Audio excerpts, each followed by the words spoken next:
가을에는 기도하게 하소서라고 하는 제목으로 우리 요한복음 17장 20절부터 26절에 나와 있는 우리 세 가지 기도를 한번 살펴보도록 하겠습니다.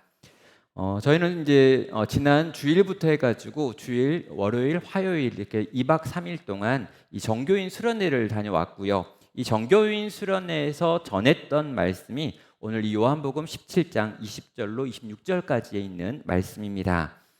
예, 우리 정교인 수련회 이 시간 동안에 한번 전했었는데요. 그때 여러 가지 이제 다양한 일정들이 나오면서 그 시간 내에 좀 전하지 못했던 부분도 있고요. 그래가지고 요 금요 기도회 요 시간을 통해 가지고 수련회에서 3번 전했던 메시지를 간단하게 요약해가지고 한 30분 정도로 다시 한번 좀 들어보면서 이것을 우리의 삶 가운데 기도의 제목으로 바꿔서 함께 나아가는 시간으로 오늘 말씀을 준비했습니다. 자, 오늘 벌써 가을이 이제 되었다라고 절기는 이야기를 하고 있는데 오늘 날씨가 36도까지 올라가는 걸 보면서 도대체 가을이 언제 오느냐?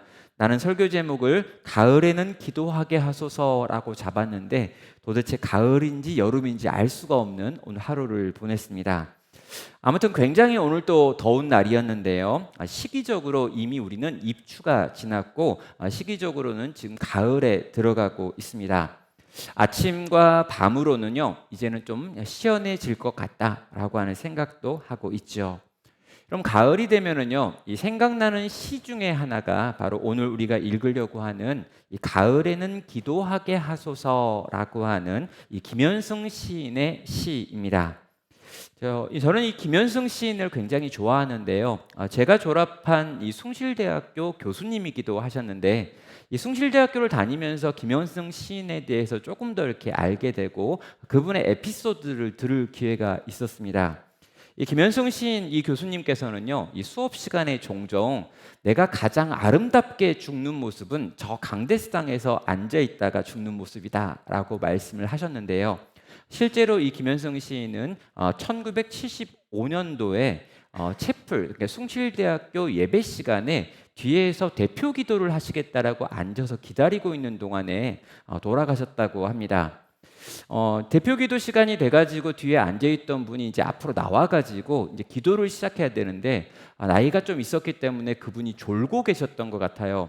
사람들이 우리 교수님이 오늘 너무 피곤하셨나 보다. 나이를 드시니까 저렇게 대표 기도 순서인데 졸고 계시는구나 라고 하는데 그 자리에서 일어나지 않으시고 그 자리에서 쓰러져 가지고 이틀 후에 이제 하늘나라로 가셨던 분인 거죠.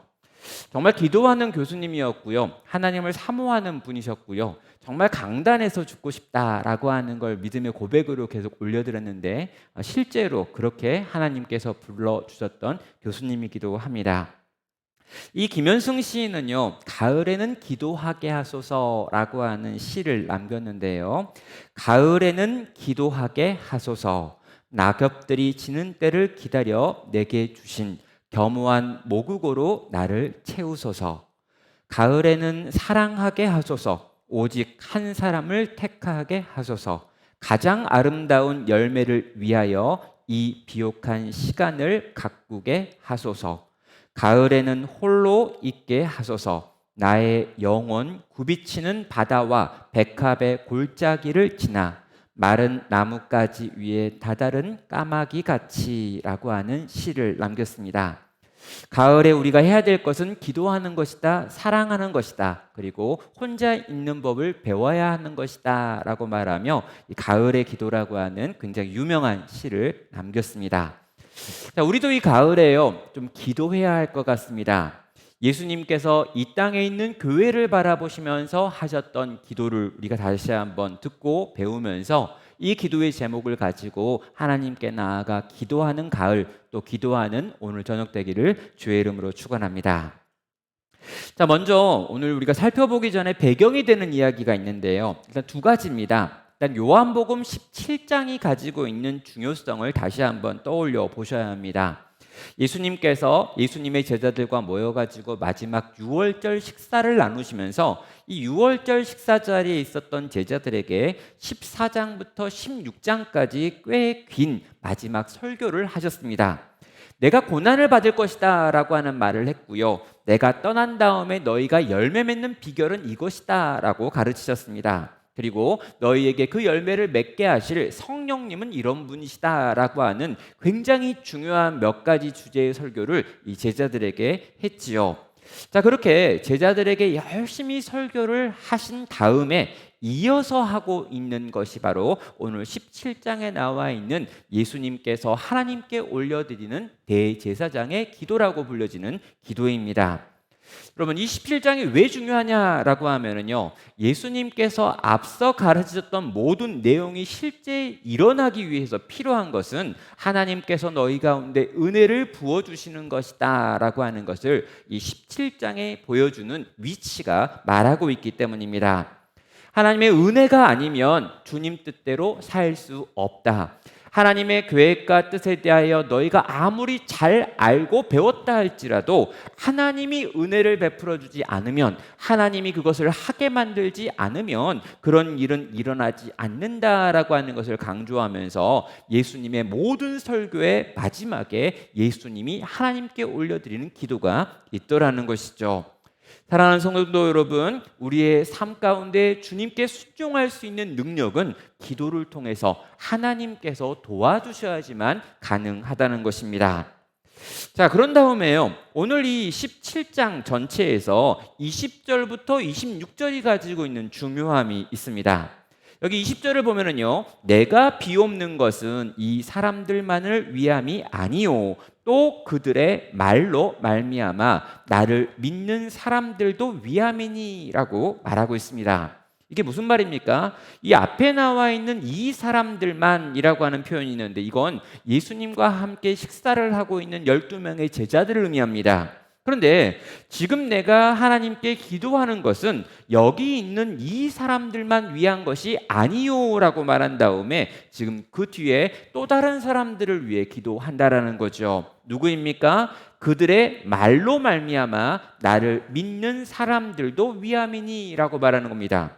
예수님의 제자들이 그 이후에 어떠한 삶을 살 것인지 예수님은 알고 계셨습니다. 그 제자들이 나가가지고 하나님의 말씀을 증거하게 될 것이고, 이 증거하는 하나님의 말씀을 듣고 믿는 사람들이 나온다는 거죠. 누구입니까? 이 땅의 교회인 것입니다.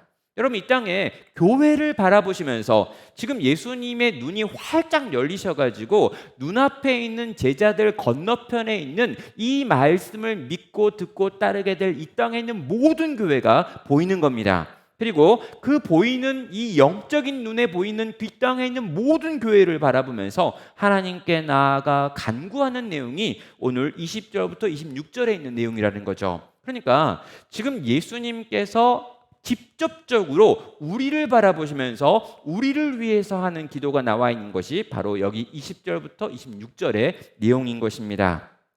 그렇다면 이 땅에 있는 교회인 우리 한 사람 한 사람들, 그리고 이 땅에 있는 우리 한 사람 한 사람들의 모임으로서 교회를 바라보시면서 예수님께서는 어떤 것들을 기도하셨는지 알아봐야 하는 것이죠. 자, 예수님은 세 가지를 놓고 기도하셨습니다. 첫째는 이 땅의 교회인 우리가 하나가 되기 위하여 기도하셨고요. 두 번째로는요, 하나님께서 우리를 그 고통 가운데 고난 가운데 함께 있어 달라고 기도하고 있고요. 세 번째로 그 하나님을 알고 그 하나님을 따르게 해달라고 기도하고 있습니다. 자, 예수님의 눈에 보이지는 않지만 반드시 일어날 미래의 교회를 바라보시면서 직접 하나님께 구했던 세 가지 기도, 이 세 가지 기도의 내용을 하나씩 살펴보도록 하겠습니다. 그럼 정교인 수련회 오셨던 분들은요, 아마 이것을 들으면서 이전에 들었던 내용들을 한번 복습해보자 라고 하는 생각으로 들으시면 되겠고요. 이 수련회에 오셔가지고 말씀을 듣지 못했던 분들은 이 시간에 이 내용을 차근차근 한번 보자라는 생각으로 말씀을 들으시면 좋겠습니다. 자, 첫 번째로 예수님께서 원하셨던 기도의 제목은요, 우리가 하나 되게 하는 것이었습니다. 그럼 20절부터 23절까지에 나와 있는 내용인데요, 교회는 하나 되어야 한다라고 하는 것을 강조하고 있죠.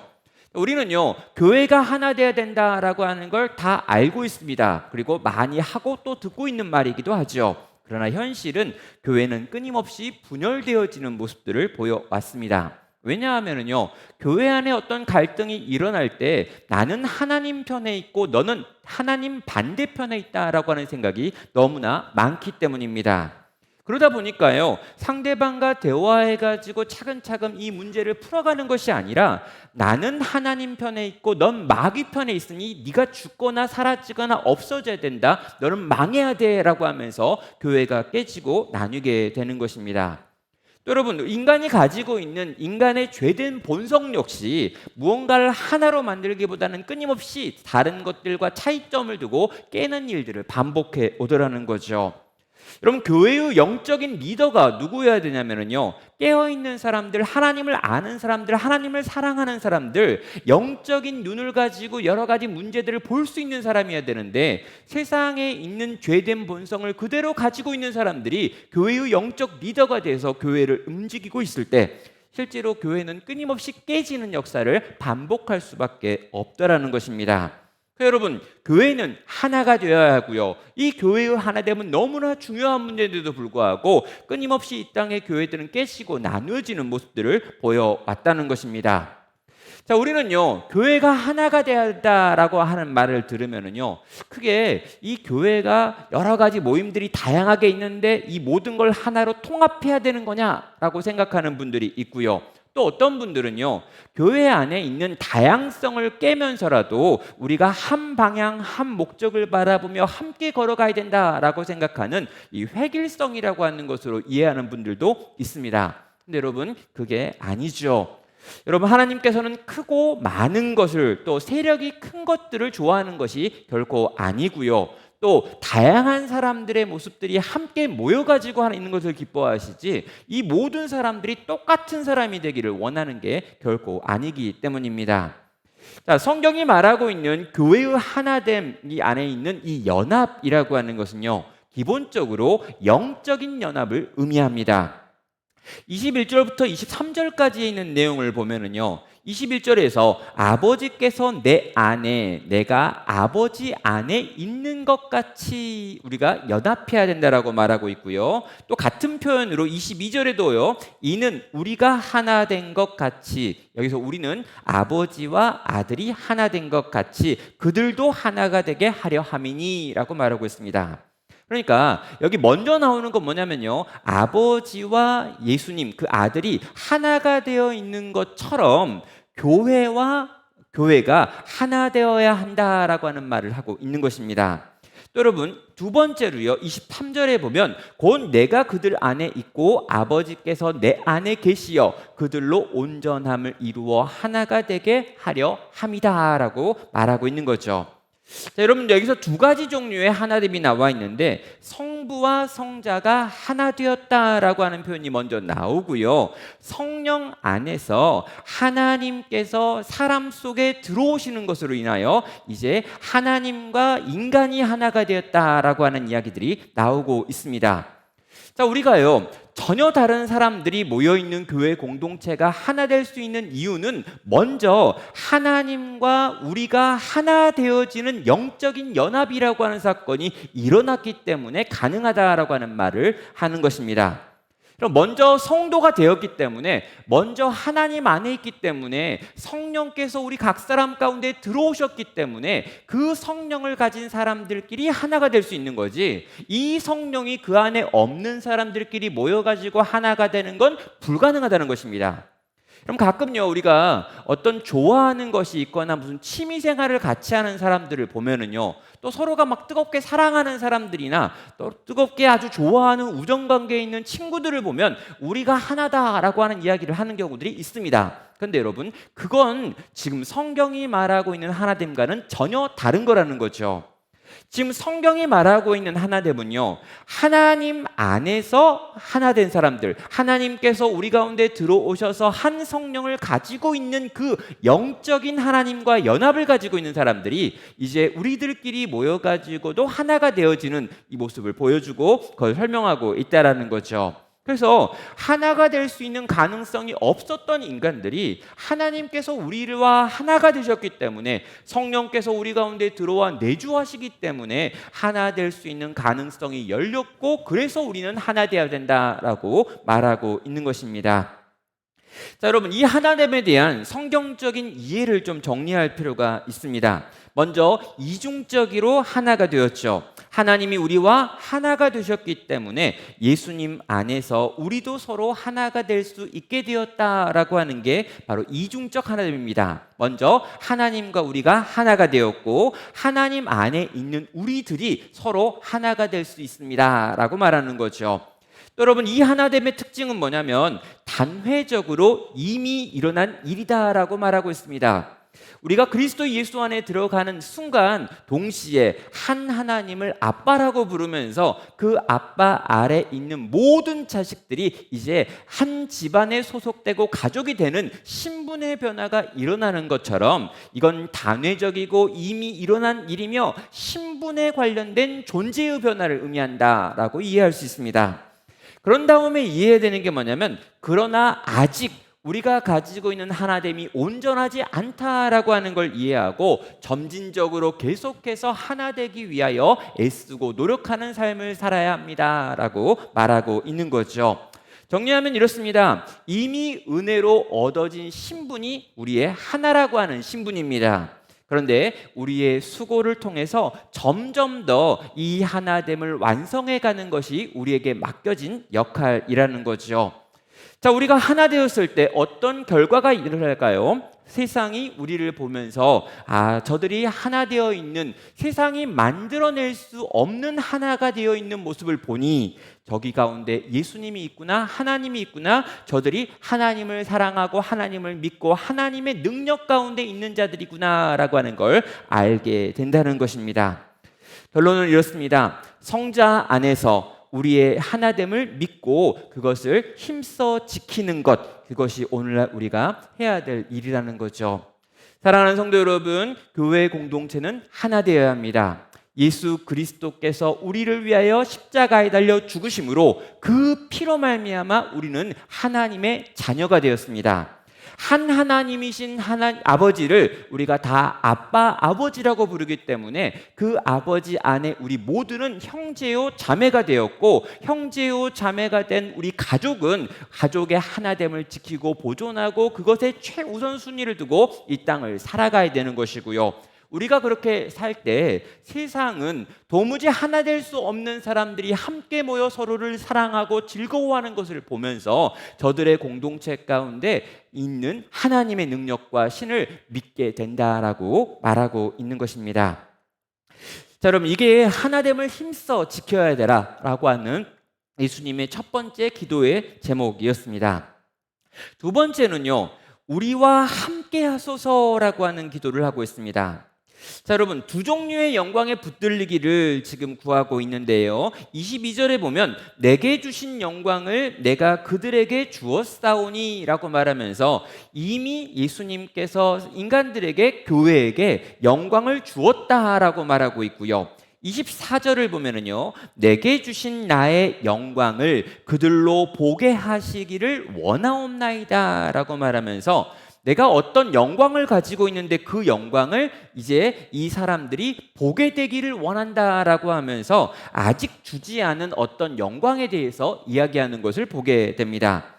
자, 이미 주신 영광이 있고요. 아직 그러나 보게 될 영광이 있다라고 하는 것을 보면서 이 두 가지 종류의 영광을 예수님께서 우리 가운데 주었고 또 주실 것이다라고 하는 걸 말하고 있습니다. 과연 이 영광은 뭘 의미하는 걸까요? 자, 여러분, 이 두 종류의 영광 중에 첫 번째 영광인 이미 우리 가운데 주신 영광이 있습니다. 그런데 그 주신 영광은요, 우리가 일반적으로 생각하는 영광과는 조금은 다른데요. 무엇이냐면 성도가 이 땅에서 성도이기 때문에 당하는 고난이 여기에 있는 이미 주신 영광의 내용이었습니다. 왜냐하면 지금 예수님께서요, 성육신을 하셨고요, 인간이 되셨고요. 지금 예수님이 뭘 하려고 하냐면 고난을 당하시고 십자가에 달려 죽으시는 길을 가려고 하던 중이었습니다. 여러분, 예수님은요, 이미 이것들을 살고 계시는 중이었고 이것이 하나님께서 내게 주신 영광이다라고 말하며 십자가를 향해 가는 이 길을 하나님이 주신 영광이다라고 말하고 있습니다. 그런데요, 이 영광을요, 제자들도 정확하게 알고 있었습니다. 그래서 제자들이 이 예수님을 믿게 되고 이 예수님을 알게 된 다음에 그들이 살았던 삶과 그들의 죽음의 모습을 보면요, 제자 공동체 대부분이 십자가에 달려 죽거나 다양한 종류의 순교를 당하는 것을 보게 됩니다. 그러니까 그들은 영광을 받았고 영광스러운 주님을 따라간다고 했는데 결국에 그들의 삶은 고난과 죽음이라고 하는 것으로 이어졌다라는 거죠. 여러분, 역사상 신실했던 주님의 모든 교회들을 바라봐도요, 주님을 위하여 당하는 고난이 있고 그 고난 가운데 끝까지 예수님을 믿고 따르는 순종이 있었다는 것을 보게 되는 것입니다. 이게 여러분 첫 번째 영광이었고, 이 첫 번째 영광은 성도가 성도이기 때문에 당하는 고난들이었다는 거죠. 자, 우리는요, 이 고난이 영광이다라고 하는 말을 인정하는 것이 대단히 어렵습니다. 왜냐하면 고난은 기본적으로 부끄러운 것이다, 고난은 우리가 뭔가 잘못해서 당하는 것이지라고 하는 생각들이 대부분이기 때문입니다. 자, 여러분, 여기서 나오는 이 고난은요, 주님에 대한 사랑 때문에 당하는, 오직 성도만 당할 수 있는 고난을 의미합니다. 여러분, 성도가요, 주님을 사랑합니다. 주님 뜻대로 살고 싶습니다. 주님이 내게 뭔가 원하는 게 있는데 그 원하는 대로 살았을 때 세상이 우리에게 좋아하고 기뻐하지 않을 만한 어떤 것들입니다. 여러분, 그런 상황 속에서 성도가 주님을 사랑하기 때문에 주님께 순종하기 위하여 살아가다가 경험하게 되어지는 고난이 있는데, 바로 이 고난이 주께서 우리 가운데 영광으로 이미 주셨다라고 말하는 고난입니다. 여러분, 세상과 전혀 다른 삶의 방식을 살아가기 때문에 세상으로부터 당하는 고난이 있다라는 것이죠. 그렇다면요, 이 고난을 당하는 성도는 과연 어떻게 이 고난을 이해해야 되는 걸까요? 가장 중요한 건요, 이 고난이 우리에게 주는 유익에 대해서 기억하는 것입니다. 그럼 베드로전서 4장 12절은요, 이렇게 고난을 이야기합니다. 사랑하는 자들아, 너희를 연단하려고 오는 불시험을 이상한 일 당하는 것 같이 이상히 여기지 말고 오히려 너희가 그리스도의 고난에 참여하는 것으로 즐거워하라라고 말하고 있습니다.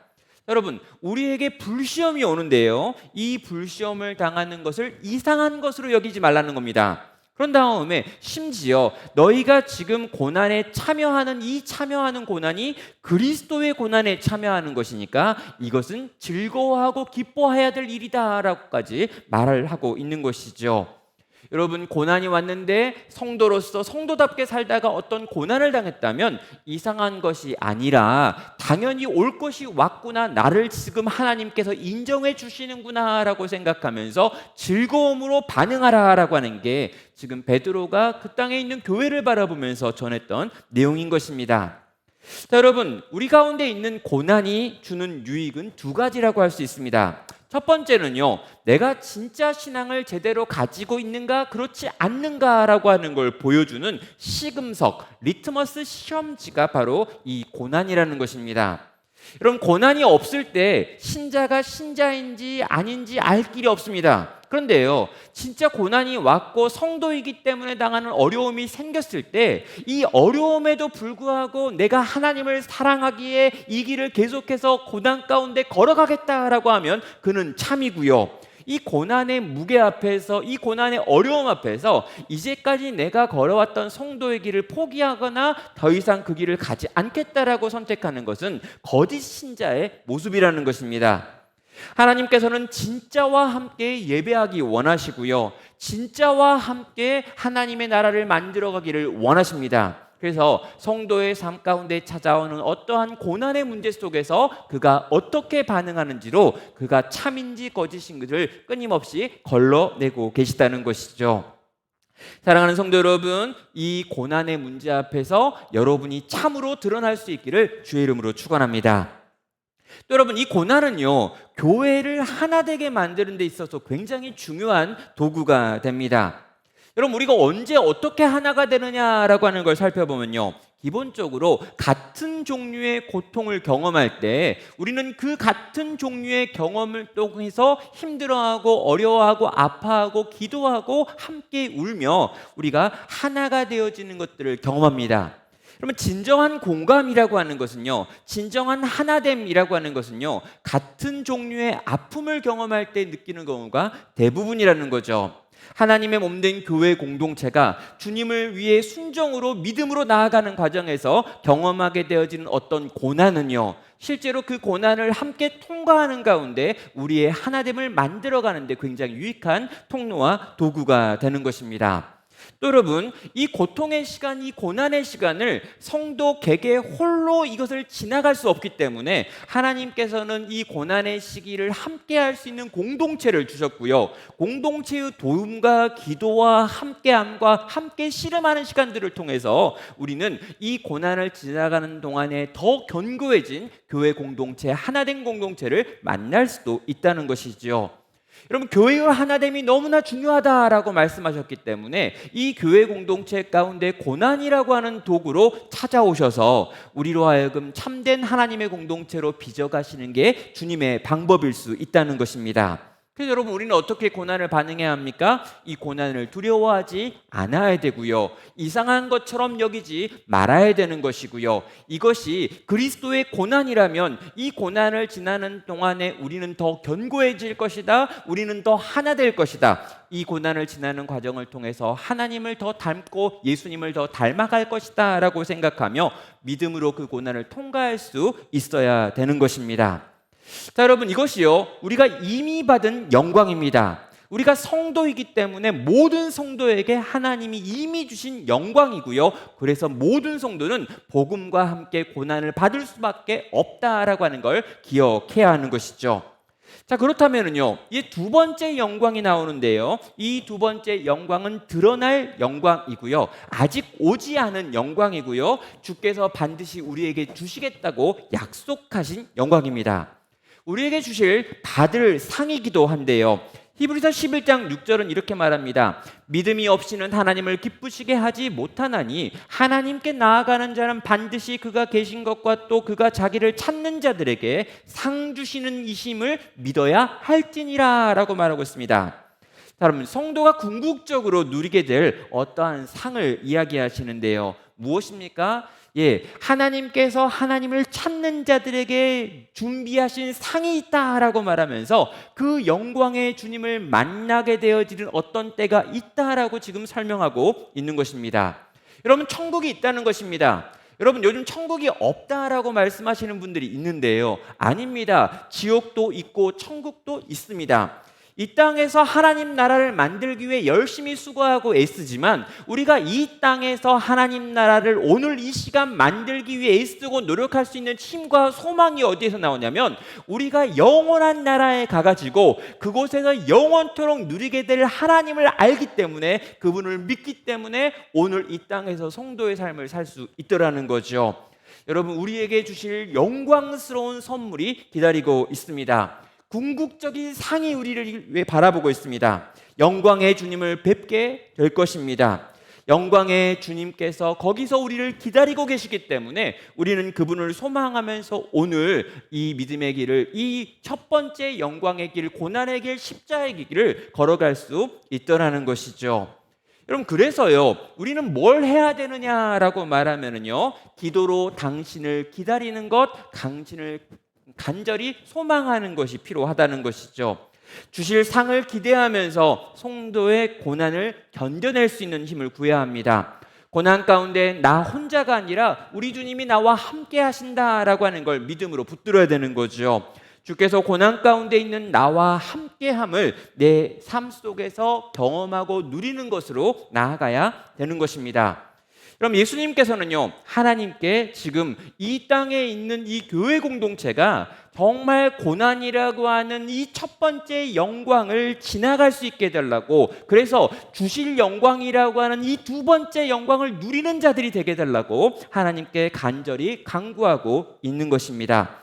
사랑하는 성도 여러분, 하나님께서 우리 가운데 주신 이 첫 번째 영광과 두 번째 영광을 생각하면서 이 두 번째로 우리 가운데 주실 이 영광스러운 상을 소망하면서 오늘 우리에게 주신 영광으로 주신 고난을 사랑으로 견디고 인내하며 순종으로 나아갈 수 있는 우리 모든 성도 되시기를 주의 이름으로 축원합니다. 그럼 세 번째로요, 우리가 알아야 될 것들을 바라보면서 지금 기도하고 있습니다. 자, 이 영광스러운 사랑으로 우리를 사랑하시는 하나님께서 당신의 사랑하는 백성들에게 원하는 것이 과연 뭘까요? 자, 하나님께서 우리에게 원하시는 것이 어떤 것인가? 라고 질문을 하면은요, 저는 어렸을 때부터 이런 이야기를 많이 들었습니다. 예, 너는 나중에 뭐가 될래? 라고 하는 이제 아버지나 교회 사람들의 질문 앞에서 늘 제가 대답했던 모범 정답이 있습니다. 하나님께 영광 돌리는 사람이 될 거예요. 라고 하는 정답이었죠. 늘 그렇게 말하면요, 모든 분들이 저를 칭찬하면서 꼭 1등 해라, 공부 더 잘해라, 뭐 이런 이야기를 하셨습니다. 여러분, 하나님께 영광을 돌리는 삶을 사는 것, 이게 뭐냐라고 질문을 하면 제 어렸을 때 기억은요, 공부를 더 잘하는 것이었고요, 더 착한 사람이 되는 것이었고요, 내게 주어진 여러 가지 일들을 더 잘하는 사람이 되는 것이 하나님께 영광 돌리는 삶을 사는 것이었습니다. 자, 여러분, 하나님께 영광을 돌린다라고 하는 표현을 이렇게 이해하면은요, 정말 내가 뭔가를 더 많이, 더 열심히, 최선을 다해서 더 많은 걸 만들어야지만 하나님께 영광을 돌릴 수 있는 거고요. 실제로 내가 그런 것들을 할 수 없으면 내가 하나님께 필요 없는 사람이 되는 것이고, 하나님의 영광하고 아무 무관한 사람이 되면서 하나님 앞에서도 실패한 인생이 되더라는 것이죠. 최선을 다해서 하나님께 영광 돌리기 위해 애쓰고 노력은 했습니다. 그러나 세상 사람들이 보기에 내 모습이 어떠한가라고 생각했을 때 늘 질문할 수밖에 없다라는 거죠. 더 많은 것을 우리에게 원한다. 하나님은 우리에게 더 많은 순종과 더 많은 헌신과 더 많은 수고를 원한다라고 하는 생각이 제가 어렸을 때 계속 들었던 이 교회 공동체에서 들었던 메시지였다라는 거죠. 그런데요, 오늘 이 본문, 이 예수님께서 교회를 위해서 하는 기도를 보면은요, 하나님을 알게 하는 것, 이게 그분의 가장 강력한 기도였다라고 하는 걸 보게 됩니다. 23절은 말합니다. 곧 내가 그들 안에 있고 아버지께서 내 안에 계시어 그들로 온전함을 이루어 하나가 되게 하려 함은, 아버지께서 나를 보내신 것과 또 나를 사랑하심 같이 그들도 사랑하신 것을 세상으로 알게 하려 함이로소이다 라고 말합니다. 여러분, 지금 주님이 원하시는 게 뭐냐면요, 세상이 무언가를 알기를 원합니다. 그런데 그 알아야 될 그게 무엇이냐고 하면요, 아버지께서 아들을 사랑하는 것처럼 바로 아버지께서 이 땅의 교회 성도들을 사랑하신다는 것을 세상이 알기를 원한다라고 말하고 있더라는 거죠. 여러분, 주님이 원하시는 것은 무언가를 아는 것이었던 것입니다. 세상은 무엇을 알아야 합니까? 성도를 향한 하나님의 사랑이 얼마나 크고 높은가라고 하는 걸 세상이 알기를 원한다고 말하고요.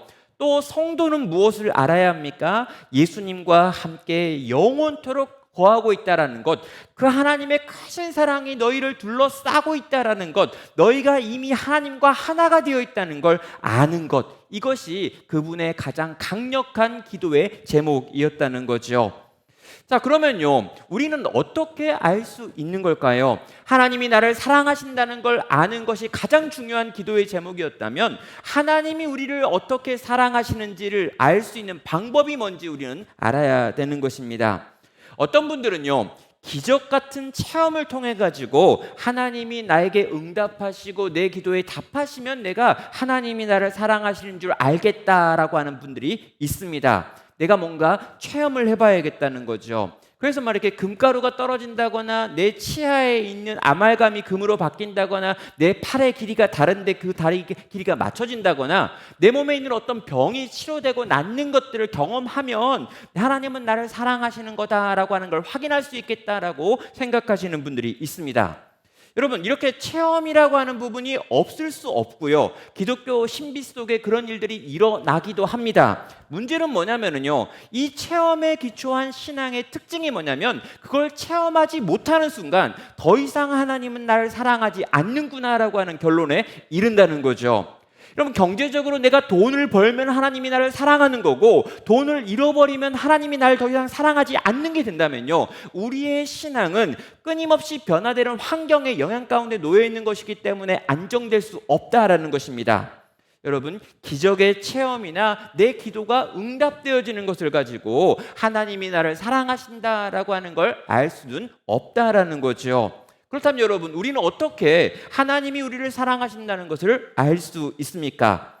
여기 나와 있는 열쇠가 있는데요. 이 17장 26절을 보면 내가 아버지의 이름을 그들에게 알게 하였고 또 알게 하리니라고 하는 말이 나와 있습니다. 이 아버지의 이름을 알게 했다라고 말하고 알게 하겠다라고 하는 말을 쓰고 있는 거죠. 자, 그럼 이 아버지의 이름을 이중으로 쓰고 있는데요. 이 아버지의 이름이 바로 우리가 하나님을 아는 키입니다. 먼저는요, 이미 하나님이 알려주신 것이 있습니다. 무엇입니까? 성경을 통해서 알게 하셨다라고 말하고 있죠. 자, 여호와라고 하는 이름, 그분은 홀로 스스로 계시다라고 하는 뜻을 가지고 있는 그분의 이름인데요.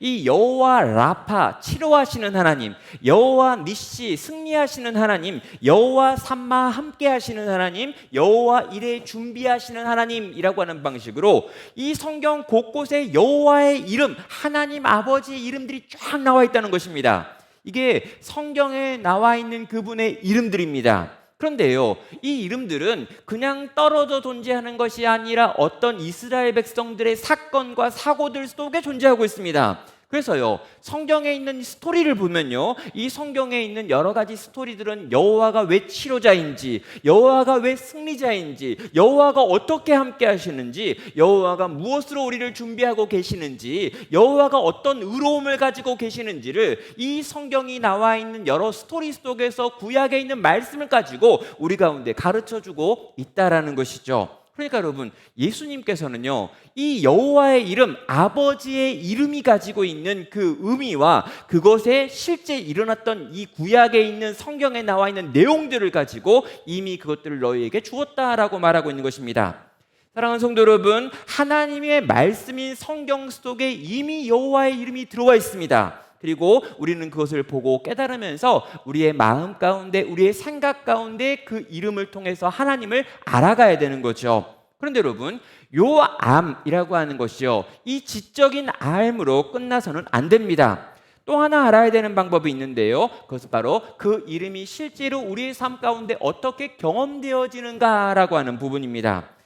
그 이름이 실제로 어떤 능력을 가지고 있는가, 그 이름이 어떻게 성취되어지는가, 그것이 우리의 삶 가운데 어떻게 경험되는가라고 하는 것은요, 우리가 그 이름의 말씀의 뜻을 믿고 그 이름의 의미를 안 우리가요, 실제로 우리의 삶 속에서 그 이름을 붙들고 살아가는 성도의 삶 속에서 경험하고 누릴 수 있게 된다라는 것입니다. 자, 여러분, 우리는요, 안다라고 하는 표현을 하면 기본적으로 머리에서 지적으로 이해한다라고 하는 지성의 작용으로 이해하는데요, 이 히브리어 단어의 뜻, 이 안다라고 하는 것은 야다라고 하는 걸 뜻하는데, 이건 경험적으로 결혼을 통해 가지고 아는 것을 의미할 때 사용하는 단어입니다. 그러니까 지적인 암과 동시에 경험적인 알미라고 하는 것이 함께 있을 때라야 온전한 알미라고 하는 것이죠. 말씀이 육신이 되어 우리 가운데 머무셨던 것처럼 하나님의 말씀이 우리의 삶을 통해서 실천되어질 때 실제로 하나님의 말씀이 살아있다는 것, 하나님의 말씀이 실제한다는 것, 하나님의 말씀이 능력 있다는 것, 하나님의 말씀대로 세상이 굴러가고 있다는 걸 우리 성도도 경험을 통해서 알게 되는 것입니다. 사랑하는 성도 여러분, 누가 승리자인가? 계시록이 말하고 있는 누가 이기는 사람인가라고 물어본다면요, 하나님의 사랑을 알고 그 사랑을 신뢰하는 자, 하나님의 선하심을 이 땅에서 누리는 자, 그리고 그 신실하신 하나님을 믿고 신실함으로 이 땅을 살아내는 자, 그래서 하나님의 말씀과 그 이름의 뜻이 나의 삶의 모든 과정을 통해 가지고 경험되어 깨달음으로 알아지는 자가 바로 성도가 살아가는 이 땅의 삶의 방식이 되는 것입니다. 내 삶 전체로 성경이 말하는 하나님의 이름의 의미들을 알게 되어지는 것, 이게 우리에게 요구되는 하나님이 원하시는 삶의 방식인 것이지요. 사랑하는 성도 여러분, 하나님을 알기 원합니다. 하나님의 영광을, 하나님의 이름의 뜻을 내 삶 전체를 통해서 경험하시길 원합니다. 성경이 우리 가운데 고백하고 있는 그 여러 가지 하나님의 이름이 내 삶 속에서 믿음의 순종을 통해서 열매로 나타난 것들을 체험하시길 바랍니다. 여러분, 그 하나님이 이런 분이시구나, 그 하나님에 대하여 내가 전에는 귀로 듣기만 했었는데 이제는 욥의 고백처럼 내가 눈으로 그 하나님을 본다라고 고백할 수 있는 여러분 되시기를 주의 이름으로 축원합니다. 말씀을 맺겠습니다. 교회인 우리는 그럼 이 땅을 어떻게 살아야 되는가라고 하는 결론인데요. 예수님께서 우리를 향한 기대를 하나님을 향한 기도로 바꿔가지고 나아갔다라고 하는 걸 우린 기억해야 합니다. 우리의 힘으로는, 우리의 능력으로는 이 세 가지 것 중에 하나도 이룰 수 있는 것이 없습니다. 우리는 하나 되는 것도 불가능하고요, 고난을 통과하는 것도 불가능하고요, 하나님을 아는 것도 불가능한 사람입니다. 우리의 수고와 노력을 통해서 얻을 수 있는 것은 아무것도 없다라는 거죠. 우리가 이것을 얻을 수 있는 힘은 어디에서 나옵니까? 오직 하나님께서 우리에게 은혜를 베푸셔야 되는 것입니다. 여러분, 우리가 강의를 듣고요, 말씀을 듣고요, 아 이렇구나라고 깨닫는 것으로 끝난다면 우린 결코 이 하나님의 요구를 삶으로 살아갈 수 없습니다. 우리가 이것을 가지고 기도할 때 하나님께서 우리 가운데 은혜를 베푸시고 성령께서 우리 속에서 그 일을 이루시기를 정하실 때 우리는 그 하나님께서 원하시는 삶의 방식을 살아갈 수 있는 것입니다. 우리는 오늘 그래서 기도로 하나님께 나아갈 것입니다. 자, 그렇다면 우리는 무엇을 가지고 하나님께 나아가야 되는 걸까요? 하나됨을 위하여 기도해야 합니다. 사랑 때문에 얻게 된 고난 앞에서 하나님 나와 함께 해달라고 구하셔야 되겠습니다. 우리 하나님을 온전히 알기 원한다고 내 삶의 지식으로, 내 삶의 경험을 통해서 그 하나님을 알기 원한다라고 기도로 나아가야겠습니다. 그리고 마지막으로요, 하나님을 향한 우리의 사랑을 세상이 알게 해달라고, 하나님이 이 땅의 교회를 얼마나 사랑하시는지, 교회가 하나님을 어떻게 사랑하는지를 세상도 알게 되어지기를 원한다고 기도해야 되겠습니다. 왕상 18장에 나와 있는 큰 비의 소리가 은혜의 비로 실제로 내리기 위해서는 엘리야가 무릎을 꿇고 하나님께 나아가 기도할 수밖에 없었던 것처럼 오늘 우리가 알게 된 이 예수님의 기도의 의미가 이 땅의 교회를 위한 주님의 마음을 실제로 우리가 살기 위해서는 우리가 이 땅에서 마땅히 올려드려야 될 기도가 있는 것입니다. 오늘도 함께 우리가 들은 말씀을 품고 기도의 자리로 계속해서 나아가도록 하겠습니다.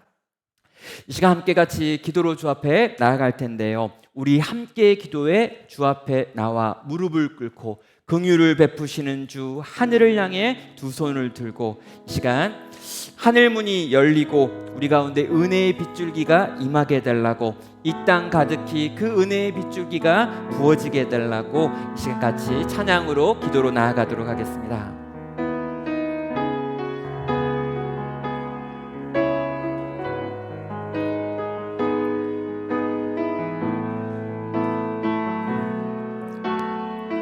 우리 함께 기도해, 우리 함께 기도해,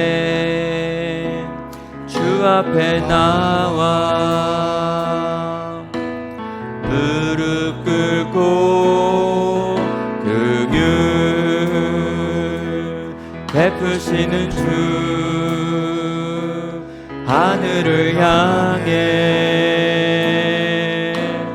두 손 들고 하늘 문이 열리고 은혜의 빗줄기 이 땅 가득 내리도록